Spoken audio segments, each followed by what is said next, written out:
ಒನಕೆ ಹಿಡಿದಳು, ವೀರಗಚ್ಚೆಯ ಹಾಕಿ ನಿಂದಳು, ದುರ್ಗೆಯನ್ನು ಮನದಲ್ಲಿ ನೆನೆದಳು, ಕಾಳಿಯಂತೆ ಬಲಿಗಾಗಿ ಕಾದಳು. ಯಾರವಳು ಯಾರವಳು ವೀರವನಿತೆ ಆವೋಬವ್ವ, ದುರ್ಗವು ಮರೆಯದ ಓಬವ್ವ.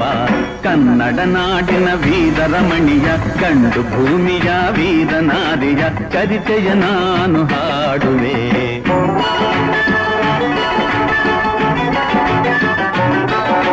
ತೆವಳುತ ಒಳಗೆ ಬರುತ್ತಿದೆ ವೈರಿ, ಒನಕೆಯ ಬೀಸಿ ಕೊಂದಳು ನಾರಿ, ಸತ್ತವನನ್ನು ಎಳೆದು ಹಾಕುತ್ತಾ ಮತ್ತೆ ನಿಂತಳು.